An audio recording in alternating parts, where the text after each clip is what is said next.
Spunky, ayoko nakikita nagkakaganyan ka. Nagtatanong na ang anak natin. Kalimutan mo na nangyari. Tigilan mo na yan. Kung gusto mo, lumayo tayo. Umalis na tayo dito. Spunky. Narito pa ako. Kami ng anak mo. You have to be strong for us. Pull yourself together. Spunky, ano ba? Ano ba? Ma'am, excuse me po. May humahanap po kay sir eh. Magandang gabi ho, Mrs. Sir.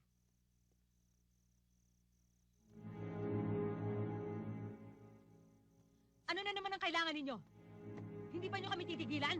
May tatanong lang ho kami sa asawa nyo. Tama na! Hindi ang asawa ko ang pumatay sa babaeng yon. Kinukulo nyo na ang pamilya ko. Tigilan nyo na kami! Wala akong pakialam sa kaso ninyo! Pamilya ko nagugulo! Lumayas na kayo! May! Layas! Lumayas na kayo! May!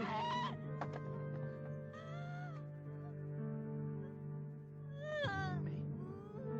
May! Maupo ka muna. Tumawag ka ng ambulansya.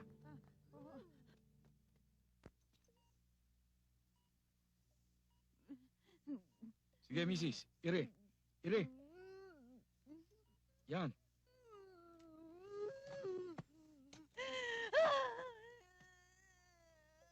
It's coming. Ayan na. Ayan na. Ayan na, Mrs.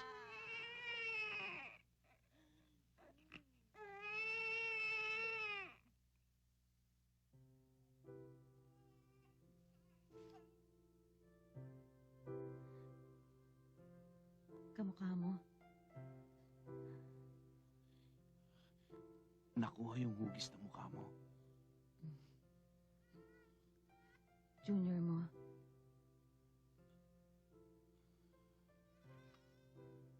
May...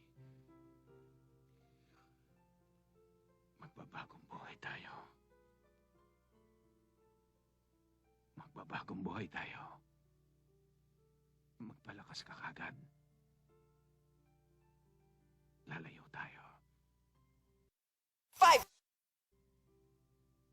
Ilalayo ko kayo sa gulo.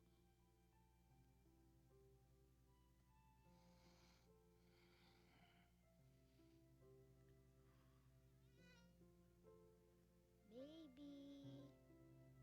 Baby. Mami, pakicheck nga po itong mga nilagay ko. Ha? Bakit anak? Hindi pa naman tayo aalis ah.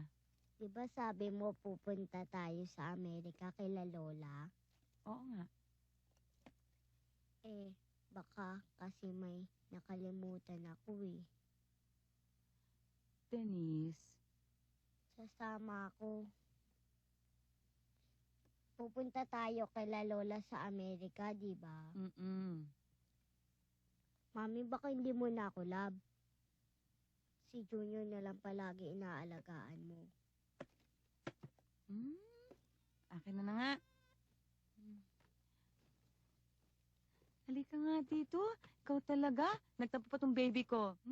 Kiss mo nga ako. Makap na maigpit. Yan. May, saan mo tinago yung mga passport? Nandiyan lang sa desk ko. Okay. Tsaka yung bagong telephone number ni paring Arnold. Tatawagan ko siya sa San Francisco eh. Nandun yata sa bag ko yung calling card niya. Ay nako, Spanks, itong anak mo, manang-mana talaga sa'yo. Ma'am, patutulugin ko na po siya. O sige. Good night. May, which one? Yung beige na bag.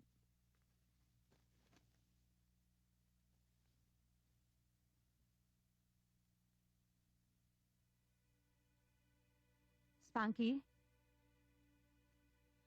Ako na ang kukuha.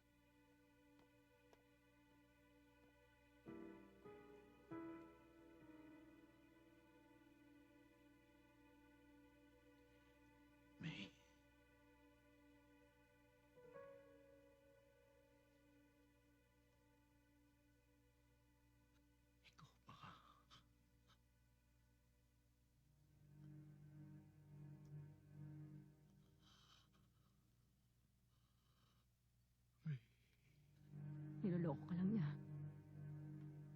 Pinaglalaruan. Pinagkakatuwaan para masira ang pamilya natin. Eh,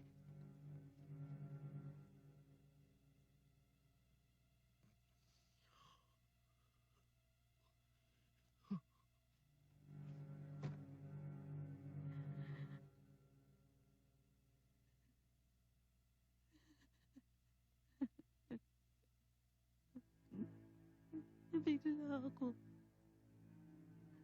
Hindi ko sinasadya. Pinakikiusapan ko lang siya. Napaliwanag ko sa kanya na kailangan ka namin ng iyong mga anak.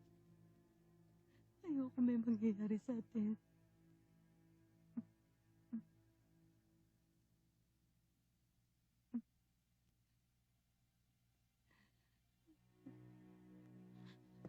Nandun ako nang tumawag ka. Narinig ko nang tumawag si Arman. Pinaglalaruan lang niya kayo. Alam ko, hindi ko siya mapapakiusapan. Hindi ko siya mapapalayo sa'yo. Nagtilim ang paningin ko. Patay ko siya.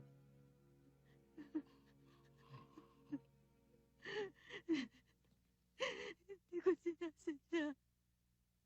Hindi ko sinasadya. Ayoko masira ang pamilya natin. Ako yun. Ako sumira sa pamilya natin. Kasalanan ko. Hindi ako dapat natukso kay Donna. May asawa ko. May pamilya ako.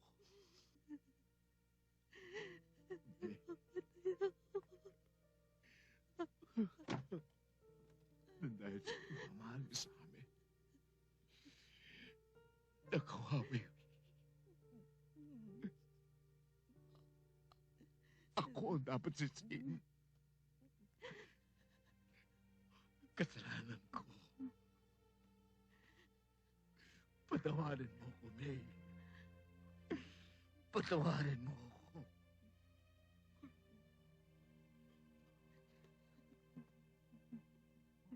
Patawarin mo.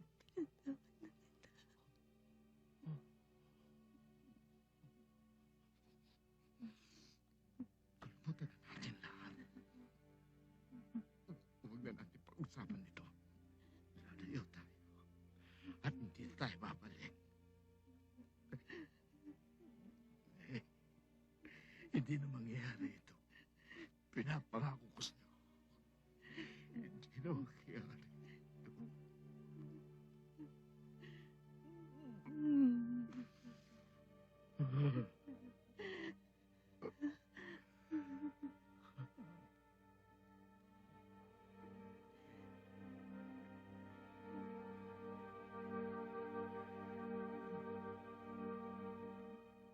Ale, dito ba ho nakatira si Renato Bautista? Diyan ho siya nakatira.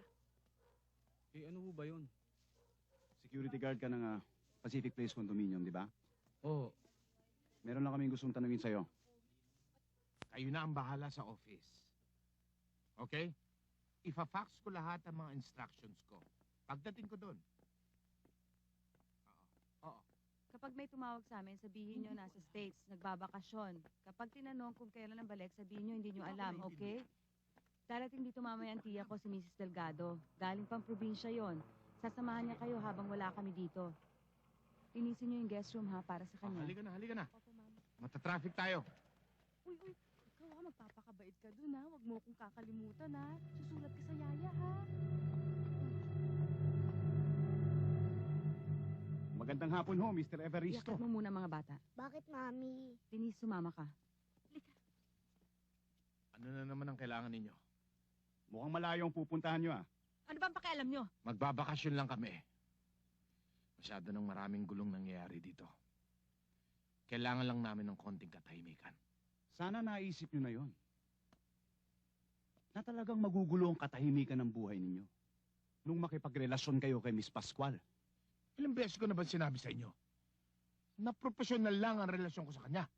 Maniniwala na sana kami. Kaya lang, meron kaming ebidensya na nagpapatunay na nagsisinungaling ka tungkol kay Miss Pascual. Na ang totoo, nagkaroon kayo ng affair ni Donna Pascual.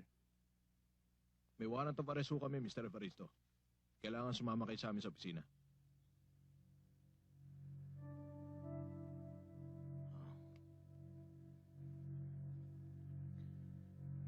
Sasama ako.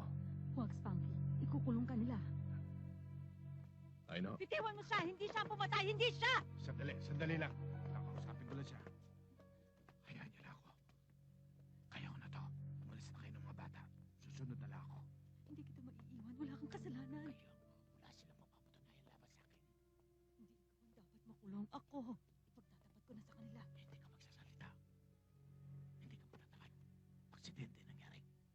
Hindi, aksidente nangyari. Lalong hindi ako makakapayag na ikaw ang aako ng kasalanan ko. Mahal kita, May. Mahal kita. Hakuin kong lahat para mapatunayan lang ito. Nakapatay ka ng dahil sa pagmamahal mo sa akin. Kahit anong gawin ko, hindi ko mapapantayan yon. Kahit pitayin ako.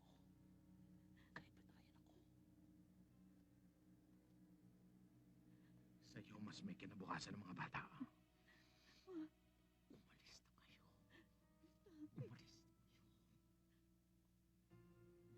Umalis na kayo. Umalis. Tatapat na ako. Hindi ako magpapahuli ng buhay! Bakit?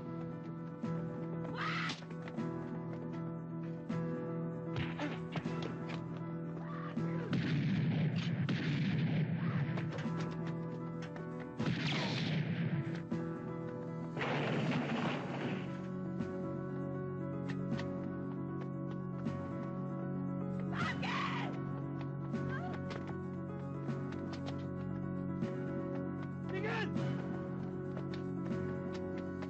Bakit?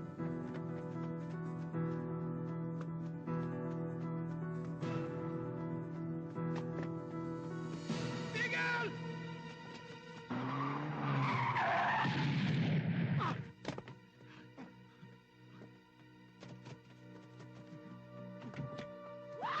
Tingin!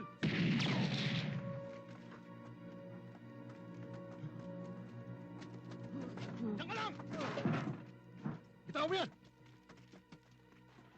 Bitaw mo! Bakit? Sige! Sige! Subukan mo!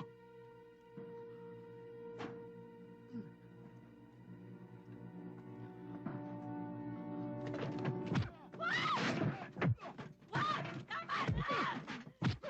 Wag! Huwag mo siya saktan! Tama na! Huwag mo siya saktan! Wala siyang kasalanan! Huwag ka nang makialam, huwag ka nang magpakamartir! Wala! Wala siyang kasalanan! Ako! Ako pumatay! Ako dapat yung parusahan! May! Maski tanungin niyo siya kung paano pinatay si Donna, hindi niya alam. Ako nakakaalam. Ginamit ko yung trophy niya sa kwarto at yun ang hinampas ko sa ulo niya.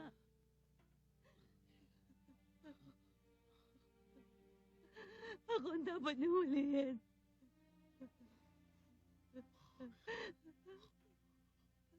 May!